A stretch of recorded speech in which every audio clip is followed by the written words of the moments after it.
दोस्तों, सुपरस्टार ऋतिक रोशन की फिल्म क्रिश 4 को लेकर काफी समय से कई सवाल खड़े किए जा रहे थे और कहा जा रहा था कि ऋतिक इस फिल्म के साथ शायद ही कभी वापस आएं, क्योंकि काफी समय से राकेश रोशन बीमार थे। लेकिन अब ऐसी खबर आ रही है जो ऋतिक रोशन के फैंस को खुश करने के लिए बहुत है। जी हाँ दोस्तों, आखिर कौन सी है वो खुशखबरी, जानने के लिए वीडियो को लाइक जरूर कर दें।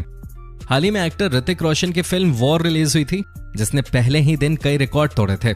अब खबर सामने आई है कि कैंसर का इलाज कराने के बाद फिल्म मेकर राकेश रोशन ने क्रिश फ्रेंचाइजी पर काम करना शुरू कर दिया है। अपने नेक्स्ट प्रोजेक्ट के बारे में बात करते हुए ऋतिक रोशन ने कहा कि वो जल्द ही सुपर हीरो पर बेस्ड फिल्म क्रिश सीरीज के चौथे पार्ट पर काम शुरू करेंगे। वो इस फिल्म को लेकर काफी एक्साइटेड हैं। उन्होंने कहा, वॉर रिलीज हो गई है, अब मैं अपने पिता के साथ बैठूंगा और सभी के साथ मिलकर क्रिश 4 पर दोबारा काम शुरू करूंगा।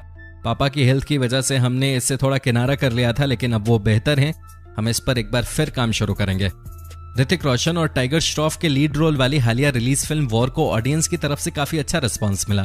तो वहीं पिछले दिनों ये खबर आई थी कि क्रिश 4 को अब बाहुबली की तरह एक साथ 2 भागों में बनाया जाएगा। बताया जा रहा है कि क्रिश 4 और क्रिश 5 को एक साथ लिखा जा रहा है और उसे एक साथ बनाकर कुछ अंतराल के बाद रिलीज किया जाएगा, ठीक उसी तरह जैसे बाहुबली पहले भाग को द बिगिनिंग और दूसरे को कंक्लूजन के नाम से रिलीज किया गया था। क्रिश सीरीज की शुरुआत 2003 में हुई, लेकिन उसके पहले भाग का नाम कोई मिल गया रखा गया था।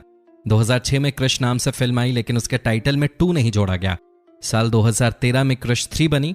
तीनों ही भाग हिट रहे। याद हो, ऋतिक रोशन ने मुंबई में हुए एक कार्यक्रम में कहा कि क्रिश 4 की तैयारियां शुरू हो चुकी हैं, अभी स्क्रिप्ट्स पर काम चल रहा है। और दोस्तों, अगर बात करें फिल्म के स्टार कास्ट के बारे में, तो जैसा कि हम सभी जानते हैं, क्रिश 4 में ऋतिक रोशन मुख्य भूमिका में नजर आएंगे। वहीं अगर बात करें फिल्म की लीड एक्ट्रेस की, तो राकेश रोशन चाहते हैं कि इस फिल्म में एक स्थापित एक्टर के साथ साथ एक नए चेहरे को भी लेकर आया जाए, और इसके लिए एक्ट्रेस भूमिका और कृति शैनन का नाम सामने आ गया है। वहीं कहा जा रहा है कि इस फिल्म में ऋतिक की जोड़ी कटरीना कैफ के साथ भी देखी जाएगी। साथ ही फिल्म में एक और चेहरे का नाम आ चुका है, और दोस्तों कहा जा रहा है कि फिल्म में नवाजुद्दीन भी एक्टिंग करते नजर आएंगे। हालांकि अभी तक इस बात से पर्दा नहीं उठ पाया कि नवाजुद्दीन सिद्दीकी का कैरेक्टर इस फिल्म में पॉजिटिव होगा या नेगेटिव। तो दोस्तों, अगर आप भी चाहते हैं कि क्रिश 4 और क्रिश 5 जल्द से जल्द रिलीज हो, तो हमें कमेंट सेक्शन में यस लिखकर जरूर बताएं। और दोस्तों, अगर वीडियो अच्छी लगी है तो इसे लाइक करें और अपने दोस्तों के साथ शेयर करें। और अगर आप हमारे चैनल पर नए हैं तो जल्द से जल्द हमारे चैनल को सब्सक्राइब जरूर कर लें, ताकि हमारी और भी इस तरह की इंटरेस्टिंग वीडियोस आपको देखने को मिलती रहें सबसे पहले। धन्यवाद।